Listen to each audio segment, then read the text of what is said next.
నమస్తే, welcome to Surya 9 news. బులెటిన్లో ముందుగా హెడ్లైన్స్ చూద్దాం.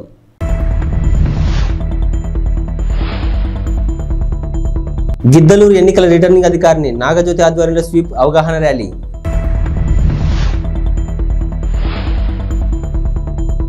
ఇంటర్ ఫలితాల్లో రాయవరం విజ్ఞాన్ జూనియర్ కాలేజీ విద్యార్థుల విజయకేతనం.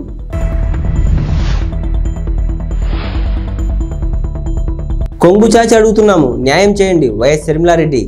ప్రకాశం జిల్లా ఎన్నికల రిటర్నింగ్ అధికారి ఆదేశాల మేరకు ఓటు హక్కును వినియోగించుకోవాలని కోరుతూ గిద్దలూరు ఎన్నికల రిటర్నింగ్ అధికారిని నాగజ్యోతి ఆధ్వర్యంలో స్వీప్ అవగాహన ర్యాలీ నిర్వహించారు. అనంతరం జెండా ఊపి ప్రారంభించారు. ఈ సందర్భంగా ఎన్నికల రిటర్నింగ్ అధికారిని నాగజ్యోతి మాట్లాడుతూ స్వీప్ ముఖ్య ఉద్దేశం ఓటు హక్కు వినియోగిద్దాం, ప్రజాస్వామ్యాన్ని గెలిపిద్దామనే నినాదంతో 18 సంవత్సరాలు నిండిన ప్రతి ఒక్క యువతీ యువకులు ఓటు హక్కు నమోదు చేసుకోవడమే ముఖ్య ఉద్దేశమన్నారు. 18 సంవత్సరాలు నిండిన యువతీ యువకులు ఎవరైనా ఓటు నమోదు చేసుకోకపోతే మరో చివరి అవకాశం ఉందని, ఖచ్చితంగా ఓటును నమోదు చేసుకుని భారత ప్రజాస్వామ్య పరిరక్షణ కోసం ప్రతి ఒక్కరూ తమ కర్తవ్యాన్ని గుర్తించి ఓటు వేయాలన్నారు.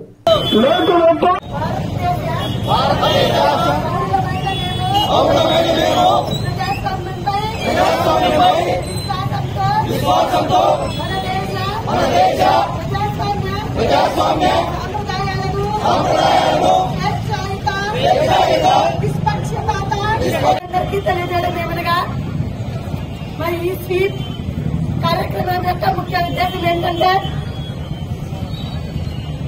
మొదటగా 18 సంవత్సరాల నిండిన ప్రతి ఒక్కరూ వారికి ఓటు కోసం అప్లై చేసుకుని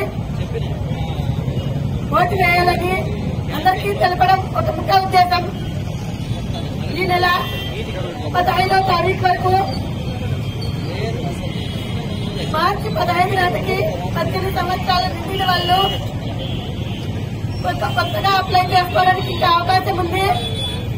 ఎవరైనా ఇప్పటికీ మార్చి 15 నాటికి 18 సంవత్సరాలు నిండిన వాళ్ళు ఓటుకు అప్లై చేసుకోకుండా ఉంటే వాళ్ళు ఈ 15వ తారీఖు లోపల అప్లై చేసుకోవాలని కోరుకుంటున్నాము.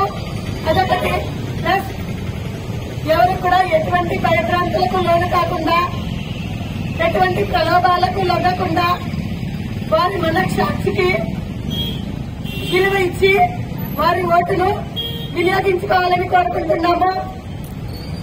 అదేవిధంగా ఈ గిద్దలూరు కాన్స్టిట్యున్సీలో అందరూ కూడా మంచి ఎక్స్పీరియన్స్ ఎంప్లాయర్స్ ఉన్నారు. మీరందరూ కూడా, ప్రజలందరూ కూడా వారి ఓటును మే 13వ తారీఖున అందరూ ప్రశాంత వాతావరణంలో వారి ఓటును వినియోగించుకోవాలని కోరుకుంటున్నాను.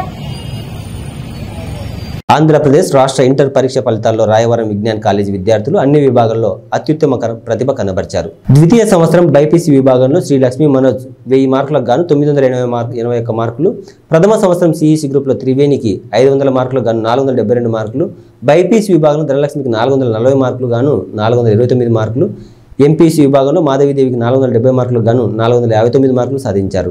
400 మార్కులు పైబడి వచ్చిన విద్యార్థులు 25 మంది. ద్వితీయ సంవత్సరం బైపీసీ విద్యార్థిని లిఖిత ఇంటర్మీడియట్ విద్యార్థులతో హెచ్సిఎల్ కంపెనీకి ఎంపిక కాబడినదని ప్రిన్సిపల్ అచ్చిరెడ్డి తెలిపారు. ఈ సందర్భంగా ఎమ్మెల్యే డాక్టర్ సతీష్ సూర్యనారాయణ విజయం సాధించిన విద్యార్థులను అభినందించారు. గ్రామీణ ప్రాంత విద్యార్థులకు అతి తక్కువ ఫీజులతో అత్యున్నతమైన విద్యను అందిస్తున్న విజ్ఞాన్ కాలేజీ డాక్టర్ అమ్మిరెడ్డి మిత్ర బృందాన్ని అభినందించారు. కొంగు చాపి అడుగుతున్నాం, మీ ఆడబిడ్డలను అడుగుతున్నాం, మాకు న్యాయం చేయండి అంటూ ఓవైపు రాజశేఖర రెడ్డి బిడ్డ నిలబడింది. రాజశేఖర రెడ్డి తమ్ముడు వివేకాన హత్య చేయించిన అవినాష్ రెడ్డి ఇంకోవైపు నిలబడ్డాడు. మీకు ఎంపీగా రాజశేఖర రెడ్డి బిడ్డ కావాలా, అవినాష్ రెడ్డి కావాలా తేల్చుకోండి అని పిసిసి అధ్యక్షురాలు, కడప ఎంపీ అభ్యర్థి వైఎస్ షర్మిల పులివెందుల నియోజకవర్గ ప్రజలను కోరారు. ఓవైపు న్యాయం ధర్మం, ఇంకోవైపు అధికారం, డబ్బు ఉన్నాయన్నారు. కడప నుంచి ఎంపీ అభ్యర్థిగా పోటీ చేస్తున్న షర్మిల న్యాయయాత్ర పేరిట ఎన్నికల ప్రచారానికి శ్రీకారం చుట్టిన విషయం తెలిసిందే. ఇందులో భాగంగా సొంతగడ్డ పులివెందుల నియోజకవర్గం పరిధిలోని వేంపల్లె, వేముల లింగాల, సింహాద్రిపురం, పులివెందుల్లో ఆమె బస్సు యాత్ర నిర్వహించారు. ఈ సందర్భంగా పులివెందుల్లో ఆమె మాట్లాడుతూ తీవ్ర భావోద్వేగానికి గురయ్యారు. పులివెందులలోని వెంకటేశ్వర స్వామి టెంపుల్ వద్ద బహిరంగ సభకు మేము వస్తున్నామని చెప్పి లైట్లు తీసేశారట. లైట్లు లేవంటే జగన్ ఫెయిల్ అయినట్లే, లైట్లు కావాలని తీసేశారు అంటే అవినాష్కు భయం పట్టుకున్నట్లు అని వ్యాఖ్యానించారు. కొంగు చాచి అడుగుతున్నాం,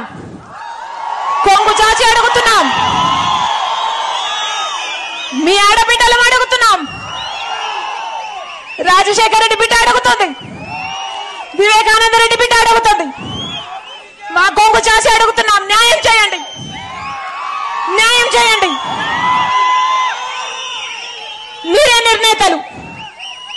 నిర్ణేతలు. ఒకవైపు రాజశేఖర రెడ్డి బిడ్డ నిలబడింది, ఇంకోవైపు రాజశేఖర రెడ్డి గారి తమ్ముడిని వివేకానంద రెడ్డి గారి హత్య చేయించిన అవినాష్ రెడ్డి గారు ఇంకోవైపు నిలబడ్డారు. మీకు ఎంపీగా ఎవరు కావాలో, రాజశేఖర రెడ్డి బిడ్డ కావాలో లేకపోతే హత్య చేసిన అవినాష్ రెడ్డి గారు కావాలో మీరు తెలుసుకోండి. ఒకవైపు న్యాయం ఉంది, ఇంకోవైపు అధికారం ఉంది. ఒకవైపు ధర్మం ఉంది, ఇంకోవైపు డబ్బు ఉంది. మీరు ఏ వైపు నిర్ణయించుకోవాల్సిన సమయం వచ్చింది. నేను రాజశేఖర రెడ్డి బిడ్డను. పులి కడుపున పులే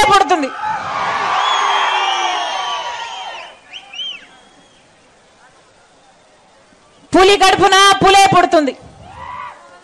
ఈ రాజశేఖర రెడ్డి బిడ్డ ఎవ్వరికి భయపడేది కాదు. అలాగే అన్యాయం జరుగుతుంటే సహించేది కూడా కాదు. ఇక్కడ అన్యాయం జరుగుతుంది కాబట్టి ఒక హంతకుడిని మళ్ళీ గెలిపించకుండా, ఒక హంతకుడు మళ్ళీ చట్టసభలకు వెళ్ళకూడదని ఈ రోజు రాజశేఖర రెడ్డి బిడ్డ ఈ నిర్ణయం తీసుకొని ఇక్కడ నిలబడింది. మీ రాజశేఖర రెడ్డి బిడ్డను గెలిపిస్తారో ఓడిస్తారో మీరే నిర్ణేతలు.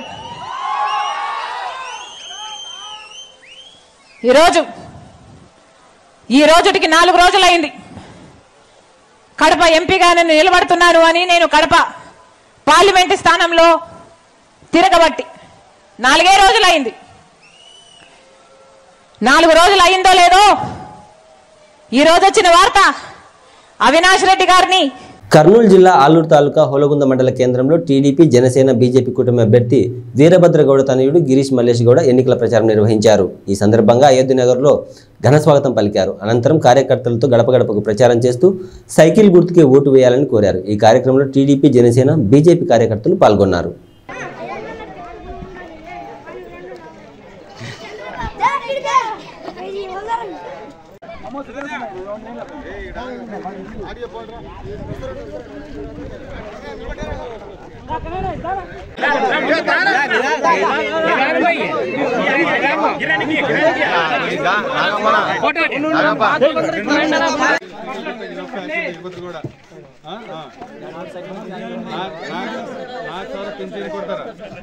పింఛన్ కొడతారా రైతులకి 20 రూపాయలు 18 రూపాయలు కొడతారా 3 ఫ్రీ కొడతారా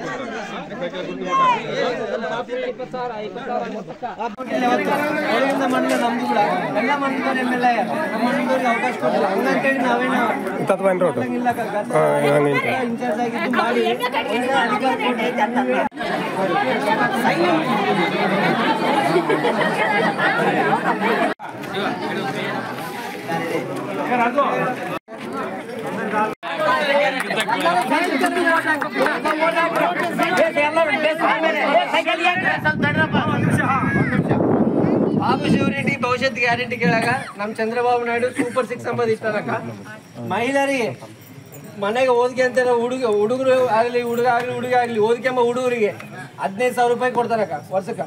ಇಷ್ಟು ಮುಂಚೆ ಜಗನ್ಮೋಹನ್ ರೆಡ್ಡಿ ಇವಾಗ ಅಮ್ಮ ಒಡೆ ಅಂತೇಳಿ ಒಬ್ಬರಿಗೆ ಕೊಡ್ತಾನ, ಅದು ಕೂಡ ಇವಾಗ 13,000 ಏನೋ ಕೊಡ್ತದನ, ಕೊಡವಲ್ಲ ಫುಲ್ಲು. ಚಂದ್ರಬಾಬು ನಾಯ್ಡು ಬಂದ ಮೇಲೆ 15,000 ಮನೆಗೆ ಏಸ್ ಮಂದಿ ಹುಡುಗರಿದ್ರೆ ಆ ಮಂದಿಗೆ 15,000 ಕೊಡ್ತಾನಕ್ಕ. ఆడబిడ్డ నిధి కింద కొంచెం ఆడబిడ్డ నిధి కింద 18 సంవత్సరాల నుండి 55 సంవత్సరాలు ఉన్నంత వరకు ఉన్న వాళ్ళకి నెలకు 1,500 రూపాయలు ఇస్తాడక్క. తర్వాత దీపం పథకం కింద మనం ఇంతకుముందు గ్యాస్ స్టవ్ ఒక సిలిండర్ ఇస్తుంటే ఈ ప్రభుత్వం ఇవ్వలేదు. మేము మా చంద్రబాబు నాయుడు ప్రభుత్వం పోయిన తర్వాత ఈ ప్రభుత్వం ఇవ్వలేదు. గ్యాస్ పథకం కింద మనం అప్పుడు ఒక సిలిండర్ ఒక స్టవ్ ఇస్తుంటే అదే మళ్ళీ దీపం పథకం తెచ్చి సంవత్సరానికి 3 గ్యాస్ సిలిండర్లు ఉచితంగా ఇస్తున్నాడు మా చంద్రబాబు నాయుడు. తర్వాత మహిళలకు అక్క నేను చెప్పేది మహిళలకి జిల్లాలో ఎక్కడ తిరిగినా ఉచితంగా బస్సు ప్రయాణం ఏమక్క. రైతులకి ఇక్కడ ఉన్నటువంటి రైతులకి ఆర్థిక సాయం రైతు భరోసా కింద సంవత్సరానికి 20,000 రూపాయలు ఆర్థిక సాయం చేస్తున్నాడు అక్క. ఇవన్నీ బాబు ష్యూరిటీ భవిష్యత్తు గ్యారంటీ కింద. తర్వాత యువతకు మనం ఉన్న యువత జగన్మోహన్ రెడ్డి ప్రభుత్వం వచ్చిన తర్వాత మన యువతకు ఉద్యోగాలు లేక ఎంత నష్టపోతున్నారో మనం చూస్తున్నాం. ఏమన్నా ఇక్కడ ఉన్నటువంటి యువత ఎవరైనా కానీ 20 లక్షల ఉద్యోగాలు చంద్రబాబు నాయుడు ప్రకటించినాడన్నా. ఉద్యోగాలు రాని వాళ్ళకి నిరుద్యోగ వృత్తి కింద 3,000 రూపాయలు కూడా మా చంద్రబాబు నాయుడు ఘనత ఇస్తున్నాడన్నా. ఈ ఘనత చంద్రబాబు నాయుడుకే దక్కుతుంది. గతంలో చంద్రబాబు నాయుడు ఉన్నప్పుడే ఈ ఆలూరు తాలూకా అభివృద్ధి చెందింది. రాబోయే ప్రభుత్వం 30 రోజుల్లో చంద్రబాబు నాయుడు ప్రభుత్వమే రాబోతుంది. మీరు దయచేసి ఈ 5 సంవత్సరాలు ఎవరికైతే ఓటేసి మోసపోయారో ఈసారి సైకిల్కి ఓటేసి గెలిపించండి. తెలుగుదేశం పార్టీ అభ్యర్థిగా ఒళ్ళుగుంద మండలం వాసునిగా వీరభద్ర గౌడ్ నిలబడినాడు. ఒకటి గురువ మా నాగరాజని నిలబడినాడు ఎంపీకి, ఒకటి ఎమ్మెల్యేకి. 2 సైకిల్ ఓటేసి గెలిపించండాక మీ పనులు ఏమున్నా చేస్తామక. రైల్వే శాఖ మాజీ కేంద్ర సహాయ మంత్రి కోట్ల సూర్యప్రకాష్ రెడ్డి వైసీపీ నాయకులకు వార్నింగ్ ఇచ్చారు.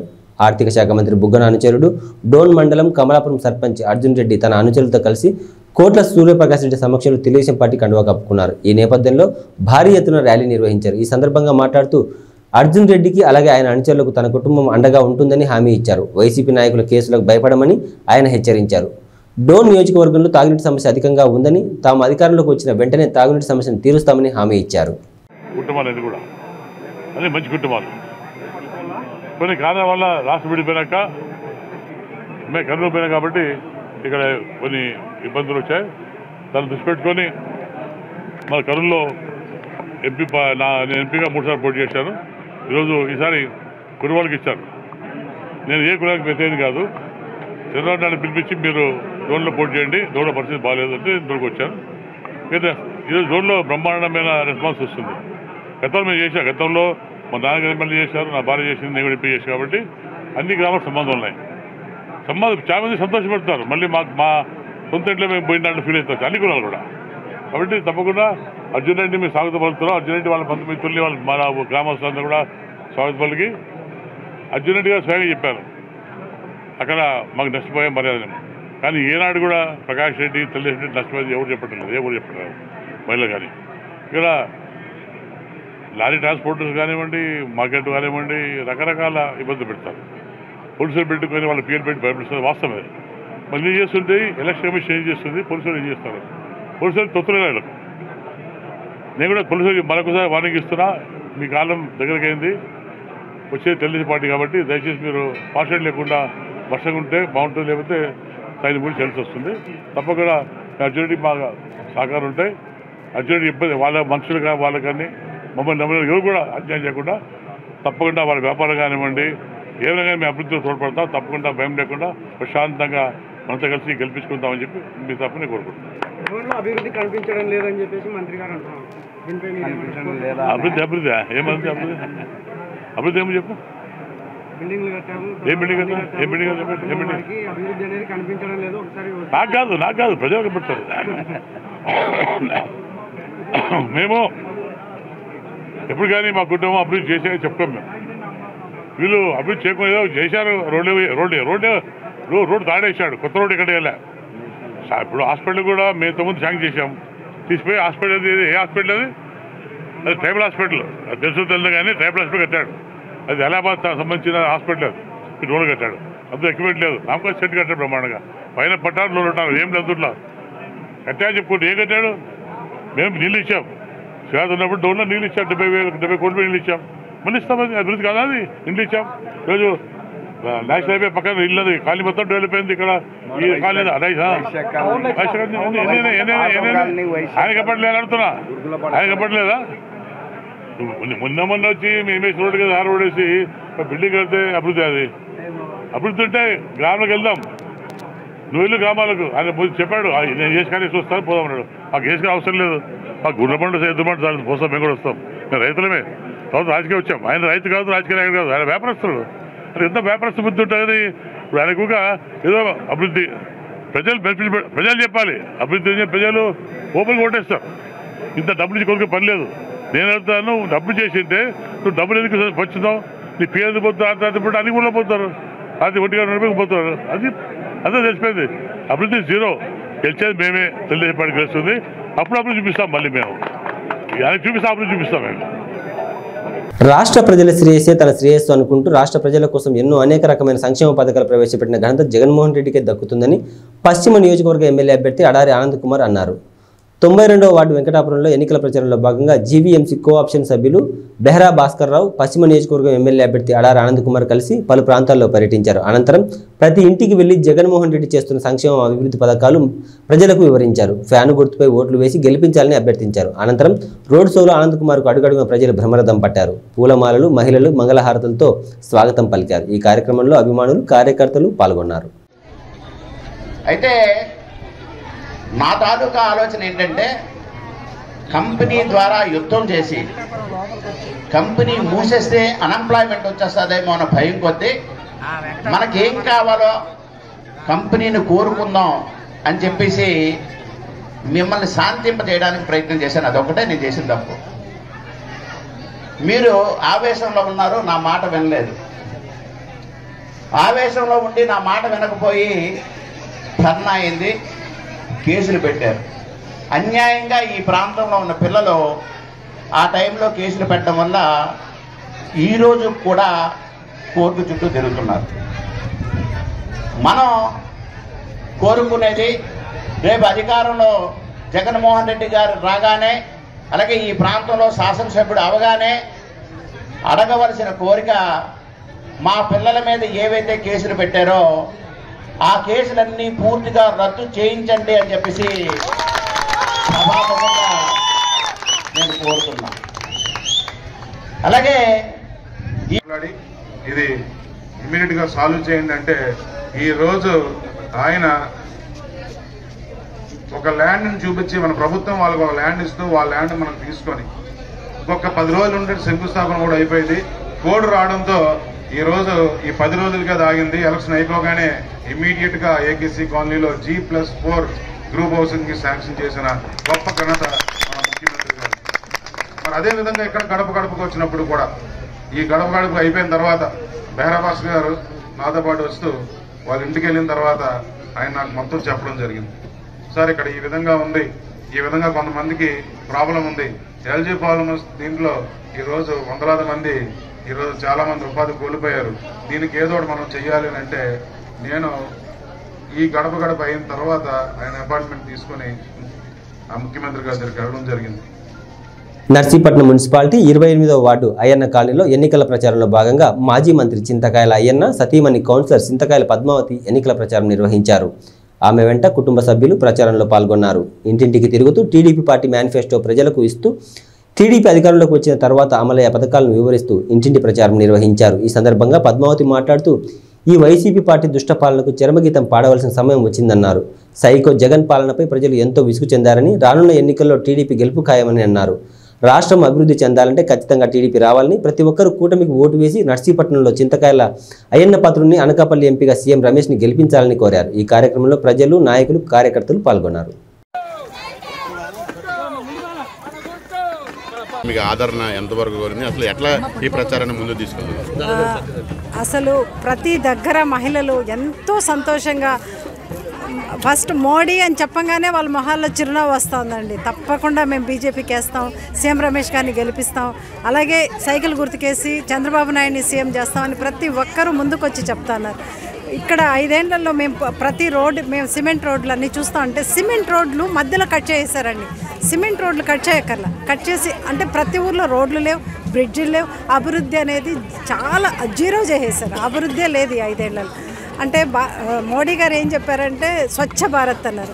ఎక్కడండి అనకాపల్లిలో చూస్తే ఎక్కడ అంత డ్రైనేజ్ దోమలు, విపరీతమైన దోమ. ఎందుకు చేయలేకపోయినారు ఈ 5 ఏళ్ళు? ఎలాంటి అభివృద్ధి లేదు. కాకపోతే జనాల్లో మాత్రం అవేర్నెస్ చాలా బాగుందండి. ఈసారి ఖచ్చితంగా మేము చంద్రబాబు నాయుడిని సీఎం చేస్తాం. అనకాపల్లి నుంచి ప్రధానమంత్రికి ఒక బహుమతిగా మేము ఇస్తామని. చాలా అవేర్నెస్ ఉందండి. పెద్ద ముసలి వాళ్ళు కూడా, చదువు ఏం లేనోళ్ళు కూడా నేను మోడీకి ఓటు అంటే సీఎం రమేష్ గారికి ఓటేస్తామంటూ అన్నారండి. అంత అవేర్నెస్ ఉంది. నేను రమేష్ గారిని గుర్తుపడతారా లేదనుకుని మోడీ గారికి కమలం గుర్తుంటే మాకు సీఎం రమేష్ గారు తెలుసండి, మేము సీఎం రమేష్ గారికి ఓటేస్తాం. చిన్న చిన్న ఊర్లు నిన్న పాయకరావుపేటకి వెళ్ళాం. అందులో ఒక ముసలాం వచ్చింది మా దగ్గరకు వచ్చి చంద్రబాబు నాయుడిని జైల్లో పెట్టారు అని ఎంత బాధతో ఏడుస్తూ చెప్తుందంటే అట్లాంటి వాడిని మేము ఊరికే వదిలిపెట్టాము అని కసిగా ఉన్నారండి.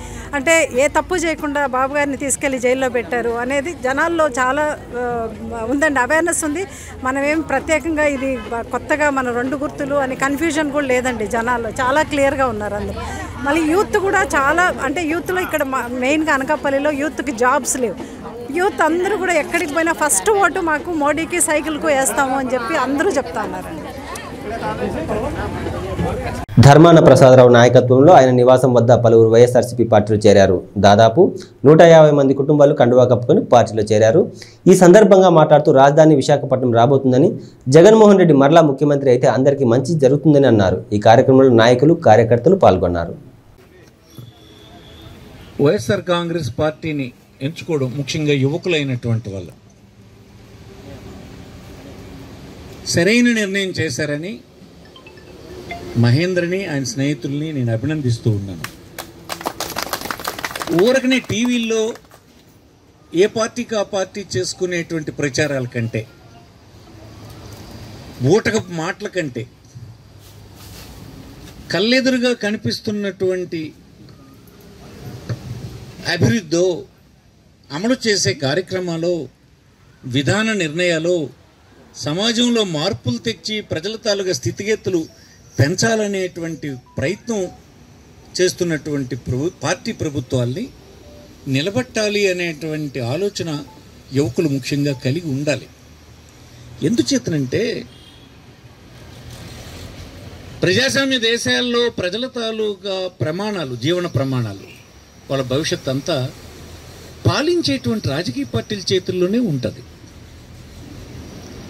ఎవరికో ఒకరికి ఇచ్చేసి అన్నీ బాగుపడాలంటే బాగుపడదు. మీరు ముఖ్యంగా యువకులు తెలుసుకోవాల్సింది ఆ ప్రభుత్వపు నిర్ణయాలతోటి మన తాలూ జీవితాలు మెరుగుపడడమా, తరిగిపోవడమా, దివాలా తీయడం అన్నది ఉంటుంది. చంద్రబాబు గారు ఏంటి ఇప్పుడు మీరు చెప్పండి, చంద్రబాబు ఎక్కడ నివాసం ఉంటున్నాడు? ఇక్కడికి వచ్చిన పిల్లలందరూ మీరు గమనించారా? ఎక్కడ ఉంటుండో ఈ కుర్రాలు చెప్పాలి నాకు.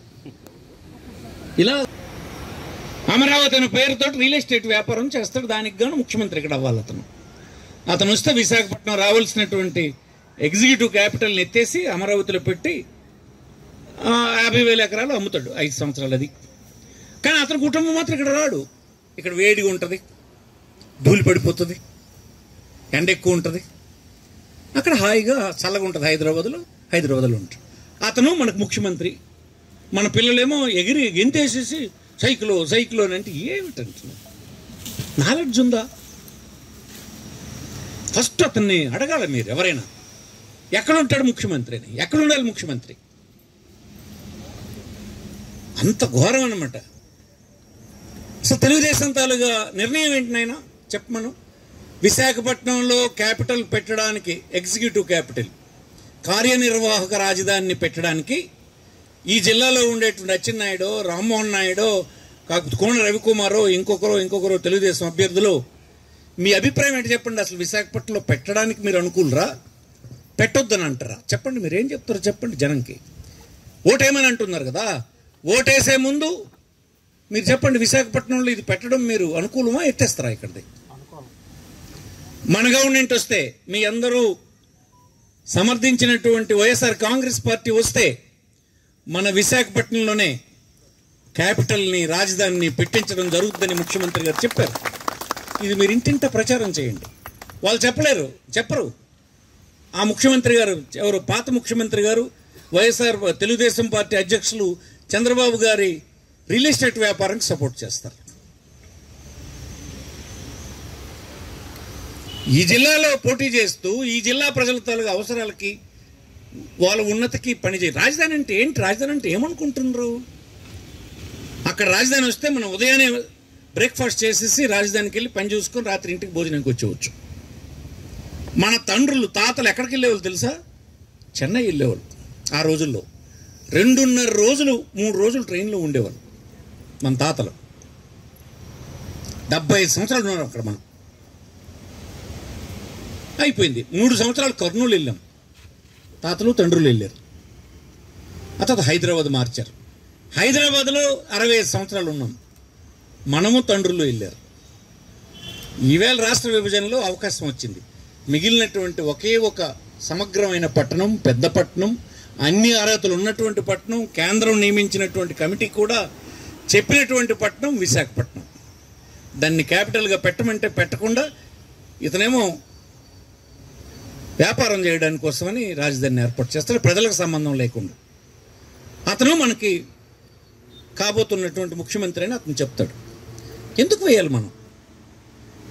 విశాఖపట్నం క్యాపిటల్ వస్తే దేశ విదేశాల నుంచి పెట్టుబడి అంతా ఇక్కడికి వస్తుంది. విశాఖపట్నం చుట్టూన జిల్లాల్లో పెట్టుబడి అంతా వస్తుంది.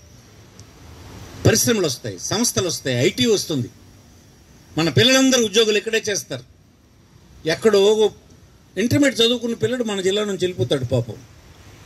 ఆ తల్లి తండ్రి ఆ పిల్లడు ఎదిగొస్తే మాకు కాలంగుని రోజున, కన్ను కనిపించని రోజున, చేతులు సాగని రోజున ఈ పిల్లడు మాకు ఆదుకుంటాడంటే ఏముంది ఇక్కడ? ఏముండదు కనుక ఇంటర్మీడియట్ అయిన తర్వాత చిన్న బ్యాగ్ తగిలించుకొని ఇలా కనిపించినటువంటి సుదూర ప్రాంతాలకు వెళ్ళిపోయి మురికి గట్ల మీద, చెరువు గట్ల మీద, దోమల మధ్యన, అనారోగ్యం మధ్యన చాలీ చాని ఫుడ్తో కూలి చేసుకుంటూ బ్రతికినటువంటి పిల్లలే కదా మన జిల్లా వాళ్ళు. ఎన్నాళ్ళు ఈ బాధలు? ఎందుకు పడాలి ఈ బాధలు? ఎవరి నిర్వాహకం వాళ్ళు పడుతున్నాయి ఈ బాధలు? ఈవేళకైనా మార్పు తెచ్చుకోవడానికి మనం ప్రయత్నం చేయకపోతే ఎలాగ? మార్పు రావాలంటే ఏం చేయాలి? ఓటు అనేటువంటి దానితో మార్పు తేగలం. నిన్న జగన్మోహన్ రెడ్డికి ఓటు వేయడం వల్ల ఏం జరిగింది?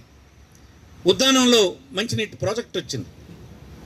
కిడ్నీ వ్యాధులతో చనిపోతున్న వాళ్ళకి పరిష్కారం లభించింది. పలాసలో హాస్పిటల్ వచ్చింది, వైద్యం చేయించుకోవడానికి అవకాశం వచ్చింది. మూలపేటలో సీపోర్ట్ వచ్చింది. ప్రపంచంతో శ్రీకాకుళం మరొక 6 మాసాల్లో కనెక్ట్ అయిపోతుంది. 4,000 కోట్ల రూపాయలు పెట్టుబడి పెట్టి పని జరుగుతుంది. మనం శ్రీకాకుళంలో ఏమొచ్చినాయి చూడండి. 900 బెడ్ల హాస్పిటల్ పూర్తయి రెడీ అయింది. రేపమాట కలెక్టరేట్ ఇనాగ్రేషన్కి సిద్ధంగా ఉంది. ఏమి చేయలేదని ప్రతి ఊర స్కూల్ డెవలప్ అయింది, ప్రతి దగ్గర హై స్కూల్ డెవలప్ అయింది. అందులో ఉండేటువంటి ఫర్నిచర్ని, డిజిటల్ బోర్డుల్ని, టాయిలెట్లని, అవసరమైనటువంటి పిల్లలకు కంప్యూటర్ని, వారికి బట్టలు, భోజనం, పెంచినటువంటి తల్లికి భారం అవుతుందేమో, కూలికి పంపించేస్తుందేమో అని చెప్పి ఆమె అకౌంట్లో డబ్బు వేసి ఎందుకోసం? ఆ పిల్లడు చదివితే, ప్రయోజకుడైతే ఆ కుటుంబం జీవన ప్రమాణాలు. ఇవి బులెటిన్ విశేషాలు. మరో బులెటిన్లో మళ్ళీ కలుద్దాం. అంతవరకు సెలవు. నమస్తే.